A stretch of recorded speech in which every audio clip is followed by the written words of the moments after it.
పరలోకంలో చేర్చుకొనండి అని ప్రభులు వారు సెలవిచ్చారు. వాక్యంలో చెప్పిన మరొక మాట, ధనవంతుడు పరలోక రాజ్యంలో ప్రవేశించుట కంటే సూది బెజ్యములో ఒంటె దూరుట సులభమని ప్రభులు వారు సెలవిచ్చారు. మూడవ మాట, ధనం ఎక్కడుండునో వారి హృదయము అక్కడుండును అని చెప్పాడు. సాతానుడు చేసే ఒక పని, సర్వోన్నతుడైన దేవునికి దాసులుగా ఉండవలసిన మనల్ని ధనం వైపు త్రిపుతాడు. ఎప్పుడు ఒక వ్యక్తి ధనం వైపు తిరుగుతాడో ఆ వ్యక్తి ధనం ప్రక్కన తన హృదయాన్ని తిప్పవలసి వస్తాడు. దేవుడికి కావాల్సింది మన హృదయం. ప్రభు అంటున్నాడు, మనుషులు కట్టిన హస్తకృత్యములలో నేను నివాసము చేయను. నేను ఏర్పాటు చేసుకున్న దేవాలయం మానవ హృదయం అని వాక్యంలో ప్రభు చెప్పిన మాట. ధనం ఎక్కడుండునో వారి హృదయం అక్కడుండునని. యేసయ్యకు చోటు లేదా హృదయంలో. దైవజనాంగమా, ఈ సాయంకాల సమయం ఈ స్థలంలో కూర్చున్న ప్రతి ఒక్క వ్యక్తి ఆలోచించవలసిన విషయం, దేవుడు నాతో ఉన్నాడు. నా కొరకు ప్రాణం పెట్టిన యేసయ్య తన ప్రశస్తమైన రక్తముతో నన్ను కడిగి శుద్ధీకరించి నా పాపములన్నీ కడిగి నా పాపములను మర్చిపోయిన దేవుడు నాతో పాటు ఉన్నాడు. అయితే నన్ను పాప జీవితంలో నడిపిస్తున్న సాతానుడు కూడా నా ప్రక్కనే ఉన్నాడు. వాక్యం ఈ రీతిగా సెలవిస్తాడు, దేవునికి లోబడుడి, సాతానుని ఎదిరించుడి, వాడు మీ యొద్ద నుండి పారిపోవనని. సాతానుడు ఎక్కడ దిగుతాడు అని అడిగితే, నీళ్లు లేని చోట. నేను అడిగే ప్రశ్న, మీకు మంచి చర్చ్ ఉందా? లేకపోతే మీకు మంచి పాస్టర్ గారు ఉన్నారా? మీకు ఎన్ని పాటలు వచ్చు? లేకపోతే ఎన్ని కార్యక్రమాలు నిర్వర్తిస్తున్నారు అని ఈ ప్రశ్న బైబిల్ అడగడం లేదు. దేవుని వాక్యం అడుగుతున్న ప్రశ్న, నీలో నీళ్లున్నాయా? దేవుని వాక్యం ఉందా? నీలో పరిశుద్ధాత్మ ఉందా? అలా ఉన్నట్లయితే నాహాషు నీ దగ్గరికి రాడు, సాతానుడు నీ దగ్గరికి రాడు, సాతానుడు నిన్ను దాసుడుగా చేసుకోడు, సాతానుడు నీ కుడికను లాగివేయడు. నా మాటలు అర్థమవుతున్నవా? ఓసారి గట్టిగా హల్లెలూయా చెప్దాం. హల్లెలూయా. వింటున్న దైవ జనాంగమా, దయచేసి గమనించవలసిన విషయం, ఎంతో మంది దేవుని బిడ్డలు సాతానుడికి దాసులై బ్రతకటానికి గల కారణం, సాతానుడి చేత తమ ఆత్మీయ జీవితాన్ని పోగొట్టుకోవటానికి గల కారణం వాక్యం లోపటలేక. వాక్యం నోట ఉంది, లోపటలే. పరిశుద్ధాత్మ లోపటలేక. అపోస్తలుడైన పౌలు చెప్పాడు, మీరు మీ సొత్తు కాదు, విలువ పెట్టి కొనబడిన వారు, మీ దేహము దేవుని ఆత్మకు ఆలయమని మీరు ఎరుగరా అని చెప్పాడు. ఈ దేహం పరిశుద్ధాత్మకు ఆలయమని చెప్పారు. ఎంత మంది మనం ధైర్యంగా చెప్పగలం నాలో పరిశుద్ధాత్ముడు ఉన్నాడని? ఎంతమంది మనం ధైర్యంగా చెప్పగలం నాలో దేవుని వాక్యం ఉందని? దేవుని వాక్యం సెలవిస్తా. ఒక వ్యక్తిలో వాక్యం ఉంటే, భక్తుడైన దావీదు సెలవిచ్చాడు 119వ కీర్తనలో. వాక్యం ఇది ఈ రీతిగా రాయబడింది, దేవా నీ ఎదుట నేను పాపము చేయకుండానట్లు నా హృదయములో నీ వాక్యం ఉంచుకున్నాను అని చెప్పాడు.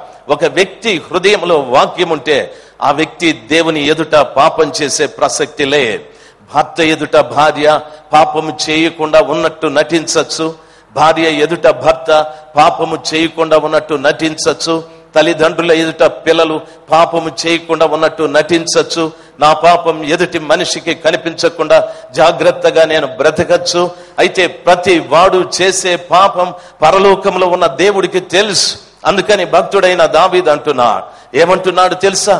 నీ ఎదుట నేను పాపము చేయకుండా ఉండటానికి నా హృదయంలో నీ వాక్యం ఉంచుకున్నాను అని చెప్పాడు. దైవ జనాంగమా గమనించాలి, ఏ వ్యక్తి హృదయంలో వాక్యం ఉంటుందో ఆ వ్యక్తిని సాతానుడు పాపం వైపు నడిపించలేడు, పాపం వైపు చూడనివ్వడు, పాపం వైపు ఆ వ్యక్తిని లాగే ప్రసక్తి లేదు.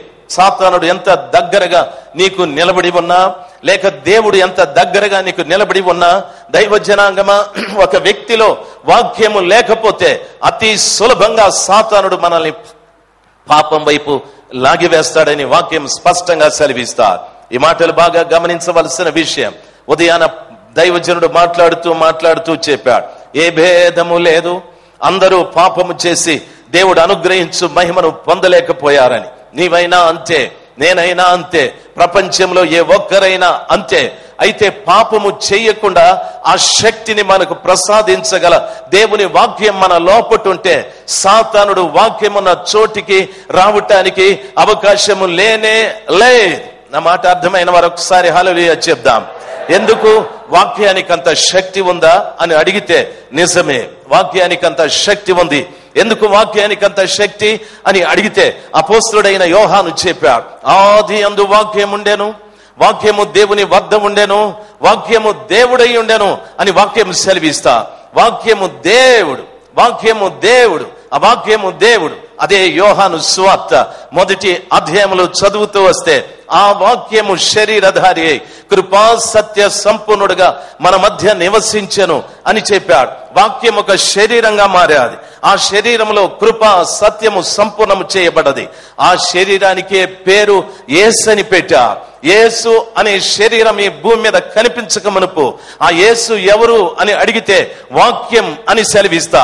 ఒక వ్యక్తిలో వాక్యం ఉంది అంటే యేసు ఉన్నాడు అని దాని అర్థం. యేసు ప్రభుల వారు ఉన్న స్థలంలోనికి సాతానుడు వచ్చే అవకాశం లేదు లేదు లేదు. యేసు ఒక వ్యక్తిగా ఒక వ్యక్తిలోనికి రాలేడు. అందుకని యేసయ్య వాక్య స్వరూపంగా ఒక వ్యక్తిలో నివసించటానికి ఆయన ఆశిస్తూ ఉన్నాడు. అందుకే ప్రభు సెలవిచ్చిన మాట, ఈ నా మాటలు విని గ్రహించినట్లయితే మీరు బండ మీద కట్టబడిన ఇంటిని పోలి ఉన్నారు. వర్షం వస్తుంది, వరద వస్తుంది, బండ మీద కట్టబడిన ఇల్లు కూలిపోదు. ఈ నా మాటలు విని ఆ ప్రకారంగా జీవించకపోతే ఇసుకలో కట్టుకున్న ఇంటిని పోలి ఉంటారు. వర్షం వస్తా, వరద వస్తా, ఇల్లు కూలిపోతాదని ఎన్నో పర్యాయాలు చక్కగా వాక్యాన్ని వింటాం. వెళుతూ వెళుతూ ఓ బాగా చెప్పారంటాం, కొత్త సమాచారం చెప్పాలంటాం, మర్మాలు చెప్పారంటున్నాం. అయితే ఆ వాక్య ప్రకారంగా జీవించని కారణమున మన ఆత్మీయ కట్టడం ఇసుక మీద కట్టబడి ఉంది. ఓ చిన్న శోధన వచ్చినప్పుడు, ఓ చిన్న అవకాశం వచ్చినప్పుడు, ఓ చిన్న స్థలానికి వెళ్ళినప్పుడు సులభంగా మనం పడిపోతూ ఉంటాం, సులభంగా మనం చెడిపోతూ ఉంటాం, సులభంగా మనం జారిపోతూ ఉంటాం. ఎన్నో విషయాలలో చూపులో జారిపోతాం, ఆలోచనల్లో జారిపోతాం, మాటల్లో జారిపోతాం, క్రియల్లో జారిపోతూ ఉంటాం, స్లిప్ అవుతూనే ఉంటాం. తిరిగి ప్రభా నన్ను క్షమించమంటూ ఉంటాం. దయచేసి గమనించవలసిన విషయం, నా యేసు ప్రభుల వారికి కావాల్సింది పడిపోతూ లేస్తూ పడిపోతూ లేస్తూ కాదు, బండ మీద కట్టబడిన ఇల్లులాగా ఉండాలని నా ప్రభుల వారి ఆశ. అందుకే ప్రతి ఒక్క వ్యక్తిలో కూడా దేవుని వాక్యం ఉండాలి అనేది దేవుని వాక్యం స్పష్టంగా సెలవిస్తా. ఏ వ్యక్తిలో వాక్యం లేదో అక్కడ నాహాషు దిగి అంటున్నాడు, నీవు నాకు దాసుడివి, నీవు నాకు దాసుడాలివి, నీ కుటుంబం నాకు దాసత్వం చేయాలి, నీ పిల్లలు నాకు దాసత్వం చేయాలి. ఓ సాతానా పొమ్మంటే పోదది. ఎందుకో తెలుసా? నీ లోపల వాక్యం లేదు కాబట్టి. వాక్యం ఉంటే ఖచ్చితంగా అది నీ దగ్గరికి, నీ ఇంటికి, లేకపోతే నీ ఆత్మీయ జీవితంలోనికి ప్రవేశించే అవకాశాలు లేవని స్పష్టంగా మీతో ఈ మధ్యాహ్న సాయంకాల సమయం అని చెప్తున్నా. నా మాటలు అర్థమైన వారు గట్టిగా హల్లెలూయా చెప్దాం, ఇంకా గట్టిగా హల్లెలూయా. రెండవది, ప్రియ దైవ జనాంగమా, పరిశుద్ధాత్మ కూడా మనలో ఉండాలి. వాక్యం సెలవిస్తా. రోమా పత్రిక 8వ అధ్యాయంలో నా ఆత్మ లేనివాడు నా వాడు కాదు అని చెప్పాడు. దేవుని ఆత్మ ప్రతి వారిలో కూడా ఉండాలి. దయచేసి చూడండి, ఒక వ్యక్తి రక్షించబడిన తరువాత, యేసయ్య రక్తంతో కడగబడిన తరువాత మనలో రెండుగా విడిపోతాం. ఒకటి శరీరము, ప్రాణము ఒకవైపు వెళ్ళిపోతాది, ఆత్మ మరొక వైపు వెళ్ళిపోతా. సర్వసత్యములోనికి నడిపించును, పరలోకానికి నడిపించును అని చెప్పాడు. నా అంతట నేను నడవలే, ఇంకొకరు నన్ను నడిపించలే. ఏ సిద్ధాంతమో, ఏ సాంప్రదాయమో, ఏ ఆచారమో, ఏ సంఘమో, ఏ సంఘ పెద్దలో ఒక వ్యక్తిని పరలోకానికి నడిపించలేరు. ఎందుకంటే ఒక వ్యక్తిని నడిపిస్తే శరీరం నడుస్తుంది. అయితే ఒక వ్యక్తి ఆత్మను నడిపించాలంటే పరిశుద్ధాత్మే అవసరము. ఆత్మకే ఆత్మ సమాచారాలు గోచరమవుతాయి. కాబట్టి ప్రియులారా, పరిశుద్ధాత్మ ఒక వ్యక్తి పొందకుండా పరలోకానికి వెళ్లే ప్రసక్తి లేదని స్పష్టంగా వాక్యం సెలవిస్తా. ఇక్కడున్న ప్రతి బిడ్డ కూడా పరిశుద్ధాత్మను కలిగి ఉండాలి, వాక్యము కలిగి ఉండాలి. ఈ ఇద్దరు ఉన్నప్పుడు సాతానుడు మీ దగ్గరికి వచ్చే ప్రసక్తి లేదు, సాతానుడికి మనం దాసులయ్యే ప్రసక్తి లేదు. రెండవ మాట అంటున్నాడు, ఏమంటున్నాడు తెలుసా?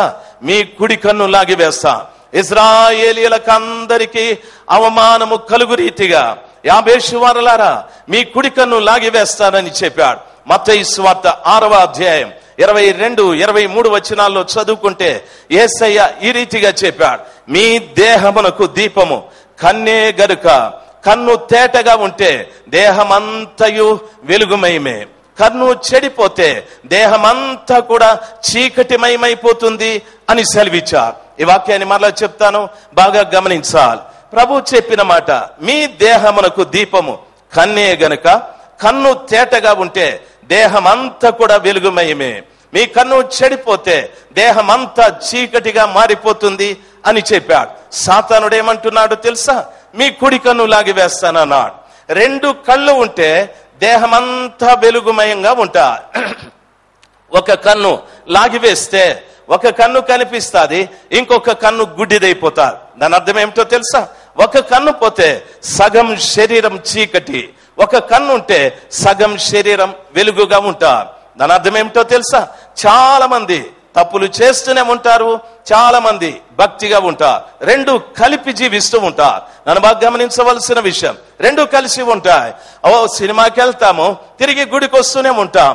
సినిమాకి వెళ్తాము, లేకపోతే బూతులు మాట్లాడుతూనే ఉంటాము, దేవునికి స్తోత్రాలు చెప్తూనే ఉంటాం, ప్రసంగాలు చేస్తూనే ఉంటాము, అబద్ధాలు చెప్తూనే ఉంటాం, ప్రార్థనలు చేస్తూనే ఉంటాము, మోసాలు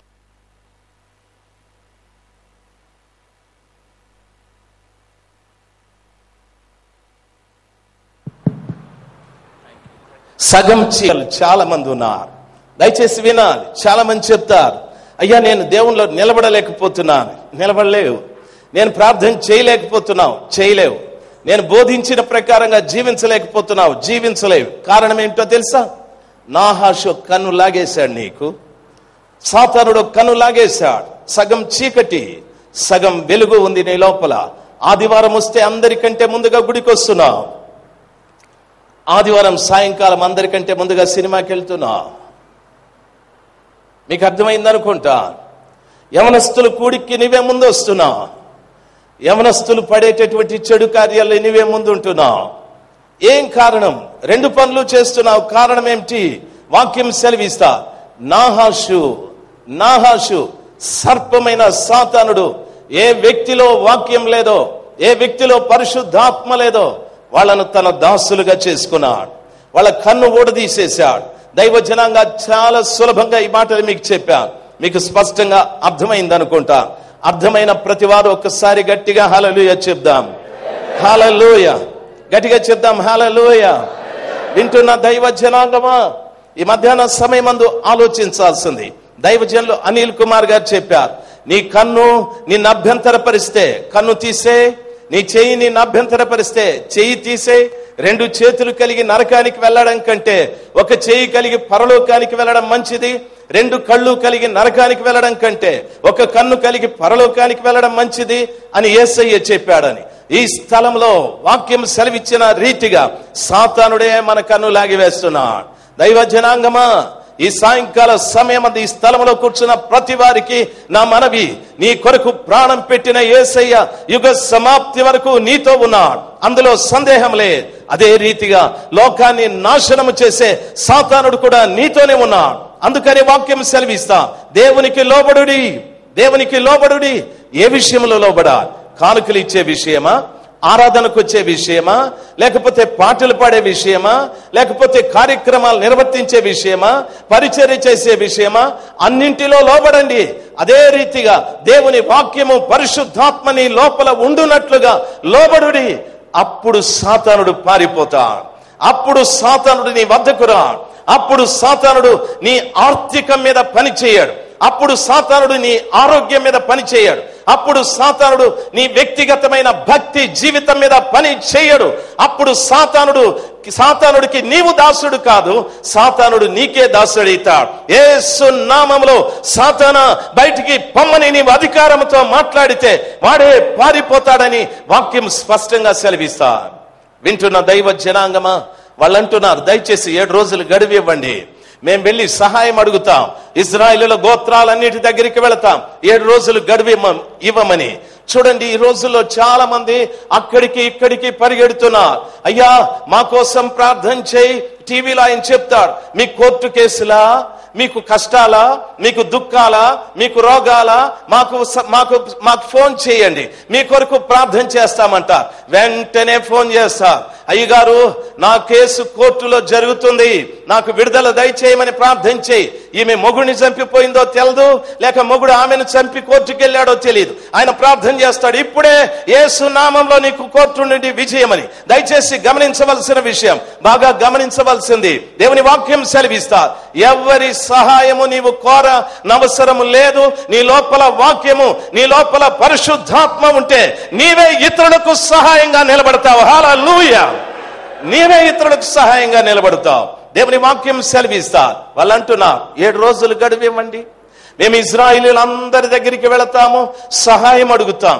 ఎవరైనా మా పక్షాన వచ్చి నిలబడితే మేము వచ్చి మీతో యుద్ధం చేస్తామని. అయ్యా, ఇంకొకరి సహాయంతో సాతానుడితో యుద్ధం చేయలేరండి. మనుషులతో చేయొచ్చు, పరిస్థితులతో చేయొచ్చు. సాతానుడితో ఇంకొకరి సహాయంతో నీ యుద్ధం చేయలేవు. నీవే యుద్ధం చేయాలి, నీవే యుద్ధం చెయ్యాలి. ఇక్కడున్న ప్రతి బిడ్డ నడుము బిగించాలి. ఇక్కడున్న ప్రతి బిడ్డ రక్షణ శిరస్త్రాణం తొడుక్కోవాలి. ఇక్కడున్న ప్రతి బిడ్డ నీతి మైమరువు తొడుక్కోవాలి. ఇక్కడున్న ప్రతి బిడ్డ సత్యమనే దట్టిని కట్టుకోవాలి. ఇక్కడున్న ప్రతి బిడ్డ వాక్యమనే ఆత్మ ఖడ్గమును, విశ్వాసమనే డాలును పట్టుకొని శత్రువైన సాతానుడు ఎదురుగా నిలబడి సవాలు చేయాలి. హల్లెలూయా! నీకోసం ఇంకొకరిని పిలవద్దండి, రండి సార్ సైతానుడి మీదకి ఫైటింగ్ పోదామని. వాడు అంటాడు, ఇరే యూస్లెస్ ఫెలో, నేను వచ్చింది ఫైటింగ్ నీ మీదకి. ఆడేవుడ్రాడు, ఆల్రెడీ వాడు నా నెంబరే అంటాడు. వాడు మా పార్ట్నర్, మావాడేరా వాడు వచ్చింది నీకు ఫోన్, నీకు సపోర్ట్ చేసేది అని అంటాడు. దయచేసి గమనించాల్సింది, నీవే సిద్ధపడాలి. అయితే నీకు సహాయం చేసేది ఎవరో తెలుసా? బైబిల్ ఈ రీతిగా సెలవిస్తా, యెహోవా మీ పక్షముననుండగా మీకు విరోధి ఎవడు? ఆయన నీకు సహాయం చేస్తాడు. నీకు సహాయం చేసే ఆయన వదిలిపెట్టి వాళ్ళు చెప్పినట్టుగా ఇశ్రాయేలీయులందరి దగ్గరికి వెళతాము, ఎవరెవరి దగ్గరకో వెళతాము, ఎవరెవరికో ఫోన్లు చేస్తాము, ఎవరెవరికో చెప్పుకుంటూ ఉంటాం. ఫెయిల్. సైతాను పకానవుతాడు. ప్రభు, నన్ను ఓడించిన మిమ్మల్ని వీరు వదిలిపెట్టి నాతో ఓడిపోయిన వాళ్ళ దగ్గరికి వెళ్తున్నాడు. ప్రభు వీడు, మీకు అర్థమైతుందా అయ్యగారు? నన్ను ఓడించిన మిమ్మల్ని వదిలిపెట్టారు వీళ్ళు. నేను ఓడించేసినాను చూడు వాడు రాజశేఖర్ని, వాడి దగ్గరికి వెళ్ళినాడు. నేను ఓడించేసినాను చూడు ఇంకొకరిని, వాడి దగ్గరికి వెళ్ళాడు. అయ్యో ప్రభా, నీ పిల్లలకు బుద్ధే లేదు అసలు అని చెప్పి అంటాడు. నా మాట అర్థమైన వాళ్ళు ఒకసారి గట్టిగా హల్లెలూయా చెప్దాం. అందుకే వాక్యం సెలవిస్తా, మనుష్యులను నమ్ముకొనుట కంటే, రాజులను నమ్ముకొనుట కంటే యెహోవాను ఆశ్రయించుట మేలు అని వాక్యం సెలవిస్తా.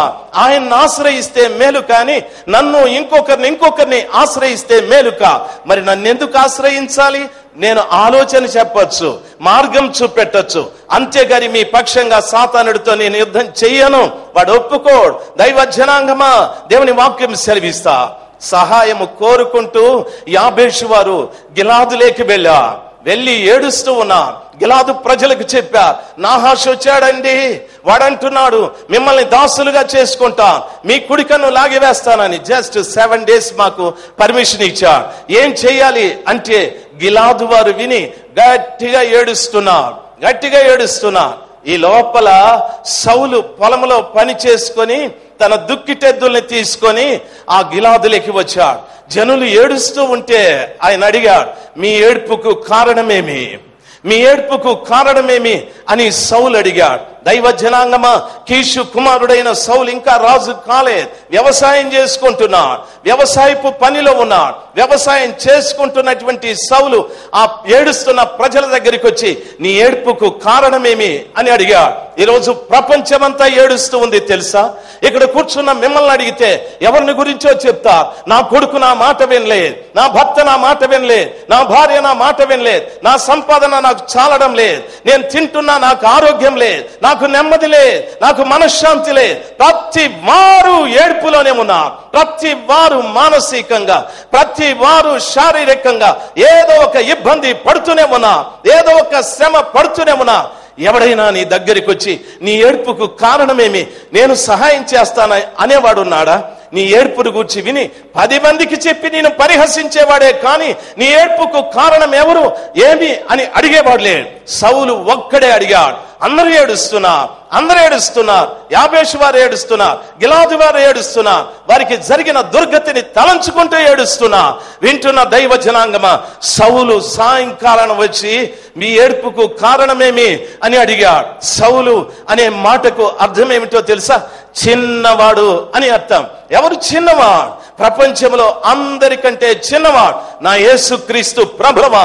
ఆయన దేవుడుగా ఉండవలసిన భాగ్యాన్ని విడిచిపెట్టి మనుషుడిగా వచ్చాడు. మనుషుడిగా ఉండవలసిన భాగ్యాన్ని విడిచి దాసుడుగా మారాడు. శిష్యుల పాదాలని కడిగే అంతగా తగ్గించుకున్నాడు. చాలా చిన్నవాడైపోయాడు. ఆ చిన్నవాడైన యేసయ్య నీ ఏడుపుకు కారణమేమని ఆయన ఒక్కడే అడిగేవాడు. ప్రపంచంలో ఏ ఒక్కడు మనల్ని అడిగేవాడు లేడు. నా యేసు ఒక్కడే నీ ఏడుపుకు కారణమేం, నీ బాధకు కారణమేమి, నీ కన్నీటికి కారణమేమి, నీ అసమాధానానికి కారణమేమి, నీకున్నటువంటి మానసికమైన రుగ్మతలకి కారణమేమి అని అడుగువాడు నా యేసు ఒక్కడే. నా మాటలు ఎంతమందికి అర్థమవుతున్నాయో ఓసారి గట్టిగా హల్లెలూయా చెప్దాం. హల్లెలూయా. నా ఏడ్పుకు కారణం నా యేసయ్యకి చెప్తే ఆగు అని ఇమ్మానుయేల్ అయ్య గారి దగ్గరికి, వినయ్ అయ్య గారి దగ్గరికి, ఇంకొకరి దగ్గరికి రాజశేఖర్ అలాగా అని చెప్పుకునేవాడు కాదు ఆయన. నా ఏడ్పుని ఆయన విని ఏం చేస్తాడో తెలుసా? నా కన్నీటిని తుడుచువాడు ఆయన, నన్ను ఓదార్చువాడు ఆయన.